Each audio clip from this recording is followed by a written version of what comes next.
Hey everybody, this is Jason Lee with Next Level Guitar, and today I want to really bring you an inspired Brian Setzer type riff. I've really delved into what he does and the sweep style that he does. He's really known to kind of like go pull up and go right into a sweep. So that's what we want to work on today. I think it kind of has this cool walk down noir feel, very straight cat strutish. But let's get into it. This is going to teach you a lot of really cool style that he does. And it's going to keep your fingers going, you know, right within only 4 frets until we go into that little chord walk down. So it obviously starts with the sweep, but the trick, and if you're familiar with sweeping, I'm not the best sweeper, so like just don't think that's my thing. But if you want to nail the Setzer thing, you got to at least learn like a ladder type, you know. General rule, sweeping, you're going to go, you know, up, down. So let's do that again, close. But the trick to it for this lesson is using your ring finger on that A right there, and then you start your sweep. So it's just going to be like almost like a triplet, and then you come back down. So, and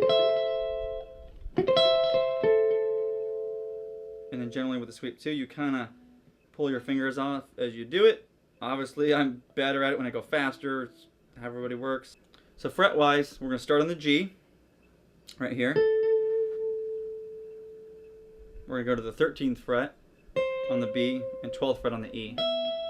And basically, because it's a sweep, we're going to come back down. That's C. And then that A. Okay.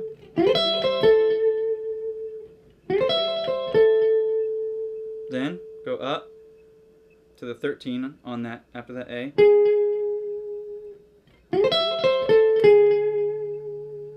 Which is kind of a cool riff in itself. Okay. Then keep going. 12th fret, G string. Then we're going to go to the 14th fret, D string.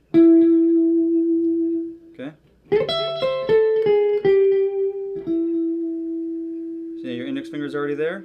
Hit that now. 12th fret on the G. 14th fret on the G.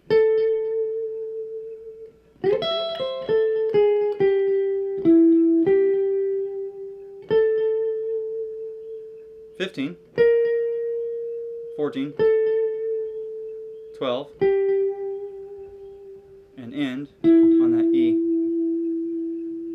So we'll do that again.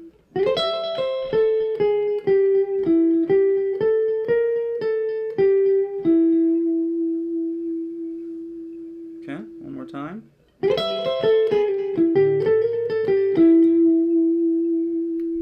And it has this real classic Setzer meets kind of, to me, noir feel. I think even just as a riff in itself, ending on that, you know, that flat of the A is kind of cool too, creates tension, like this. You can imagine it going into some other, something like that, you know. But there's a lot of other cool things you can do with it. I've done the chords like you saw in the example.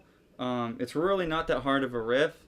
It's all within, you know, these 4 frets, and you're mainly using the 12, 13, and 14. But let's go back into doing the riff. I do a little embellishment on it, something like that to go into the chords, which is basically just a D, you know, up here, C,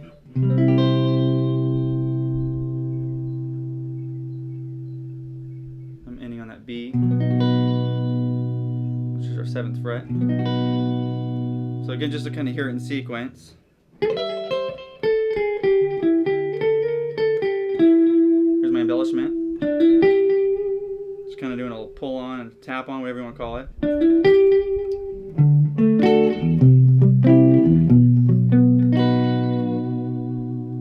I'll do it without the embellishment.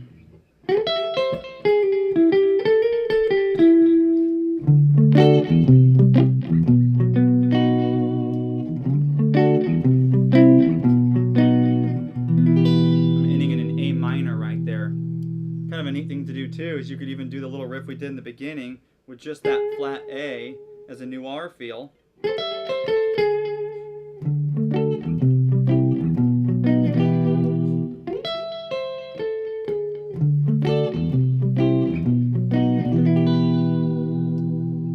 So one thing to mention, kind of a classic rockabilly thing, I'm using my real tape echo tonight, my full tone tape echo, but I'm doing that classic palm muting too. And I'm doing a little bit of the palm muting too when I'm doing the sweep. It kind of helps with here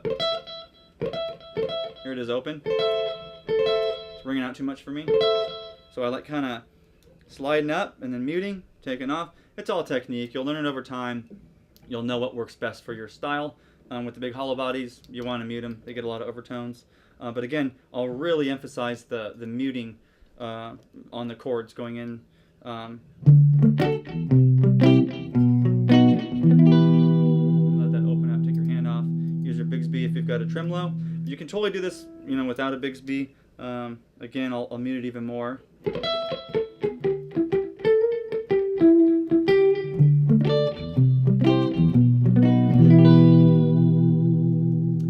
Jason Lee with Next Level Guitar. Make sure to check out our website with over 1,600 videos, all levels and all styles. Make sure to subscribe to us. The more subscribers we get, the more content we can bring you. So click that subscribe button. See you soon.